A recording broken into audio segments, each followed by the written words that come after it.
Time now for sports on 104.7 The Cave. Here's Ned Reynolds. Mike, the intern, Ned Reynolds, back in the studio on a Monday morning. So as I sit here living and breathing, the Kansas City Chiefs are at the top of the NFL standings right now. Both undefeated teams lost yesterday, my guy. There are no undefeated teams left. You knew it was going to happen. There's only been one, Miami Dolphins, 1972. So you knew it was inevitable that the undefeated would fall from that ranks. When does it happen? Kind of interesting, close to mid-season, and that's usually the case when teams go into slumps. San Francisco missed a chance against Cleveland on a 41-yard field goal that went wide right, and Philadelphia on a pick by Jalen Hurts with a score 14-12 that turned into a New York Jets touchdown. So now there are a bunch of teams with only one loss, and one of them is the Kansas City Chiefs. Eagles, Niners, of course, Detroit Lions, Kansas City Chiefs, Miami Dolphins, all with only one loss. So the cream of the crop continues to really rise to the top, and these are the best teams in the NFL. But the two remaining teams, no longer undefeated. A lot of fun watching those games yesterday, I'll tell you, because, one, my team already played on Thursday and got a win, so I was low stress, and I actually got a win in fantasy football, so it was nice. It was actually kind of fun to watch those games. The Browns game was good, the Bengals game was good, and, of course, the Eagles game was good. Didn't really think the Jets are going to play them that close, but everyone that was hating on the Chiefs getting that close to the Jets aren't as bad as everyone thinks they are. A statement that we made several weeks ago. They are a pretty good football team. Missing Aaron Rodgers, yes, but they can come together. They can play some very good defense, and they did. Remember, we talked about the Jets' defense being tough, and it was on the Chiefs. Certainly was on Philadelphia yesterday. That's the first time that Philadelphia's ever lost to the Jets, incidentally. Yeah, it was a long time coming. That's one of the things, and it's those D-backs for the Jets, man. They were giving them all kinds of problems down the end of the game yesterday. So a lot of great action, though, that's for sure. We get the benefit, we being the Chiefs, for a little bit of an extra break going into this Sunday's matchup against the Chargers. They don't get that much of a break. Well, the Chargers play tonight. They play the Dallas Cowboys. Is that a big advantage? You know, Mike, I don't really feel that it is. Yeah, sure. The trip across country, that's one thing. But these teams have taken that trip across country for so many years now. It can't be that big a deal. Furthermore, the Chargers will probably come to Kansas City 24 to 48 hours ahead of time and get acclimated to it, but that will be the Chiefs' next outing. It'll be late next Sunday afternoon when they play the Chargers. Chargers and the Cowboys tonight should be a pretty good football game. I tell you, I like the Chargers. They are beginning to come around and play some pretty good offense, and that they can do. So we'll see. Really good stuff, and again, another pretty good game tonight. It should be. Now, we had some big-time racing going on in Sin City this weekend, didn't we? We are getting down now to the boiling point of the NASCAR championships and getting down to the Final Four. It's still an Elite Eight because they haven't halved the field yet. But Kyle Larson became the first of the drivers to clinch a berth in the Final Four, as he should have. He edged Christopher Bell at the finish line for really was a sensational race out in Las Vegas. And again, as we mentioned, Larson becomes that first driver to clinch a place in the Final Four. Now the others, one of whom is Martin Truex Jr. driving that Bass Pro Shops car. He's still very much in that hunt for a Final Four berth. They race again next week, and then they have the culmination race in a couple weeks out in Phoenix, and that is the championship. Now, we talk about the Final Four. All the drivers compete, all 40 of them, but there are only those Final Four who have a chance to win the NASCAR championship. Baseball's league championships are underway.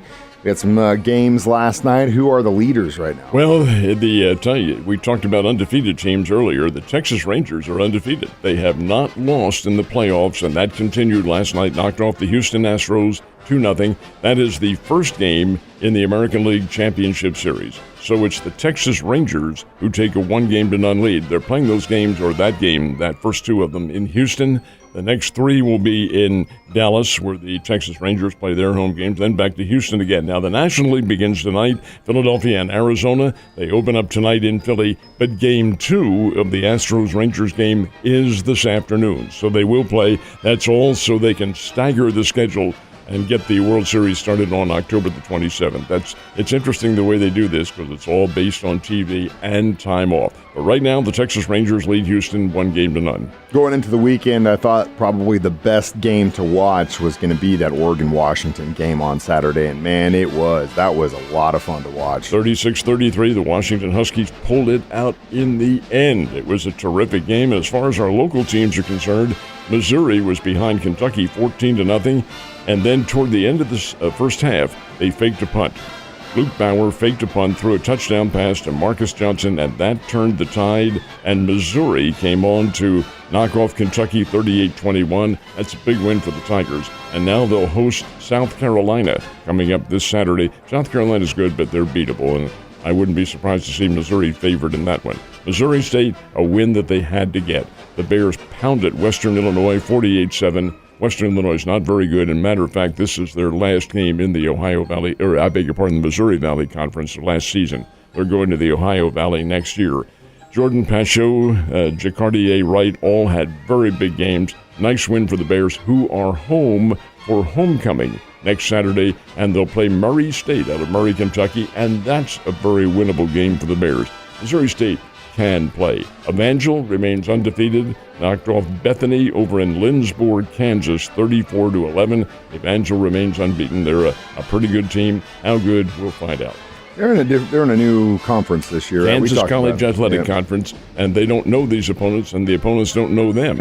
And Evangel's pretty strong. They're coming over from the Heart of America, which is, at least for this year, a better league than the Kansas Conference. Hey, it's fine. They're all together. They all play the same division, so playoffs loom for Evangel. Yeah, for sure. Also, I want to give big props to my K-State Wildcats, winning Texas Tech and got a big win. Kind of corrected the ship. So it's good after that kind of a heartbreaking loss at Oklahoma State. They return home to Houston. That's going to be a tough game coming up here in 2 weeks. All right, so looking at the weather, and it looks like it might warm up just in time for Thursday's baseball game. That's always a blast, isn't it? Well, it's a doubleheader at Hammons Field, and this is a benefit, as you well know, a Battle for Bell. It's an ALS benefit. Talk more about that in a second. First game is at noontime, and it should be pretty good for that one. BBC versus Evangel. And then the night game, which begins at 6:30, Missouri State versus Drury. This is to be the 7th year they played Battle for Bell, which is in honor of the late baseball iconic coach and player Howard Bell. He passed from the ravages of ALS, amyotrophic lateral sclerosis, also known as Lou Gehrig's disease. Cox South in Springfield has the only really area ALS clinic, and this series of games benefits the Cox Foundation. So indeed, we do invite you to get out there to watch the games on Thursday night.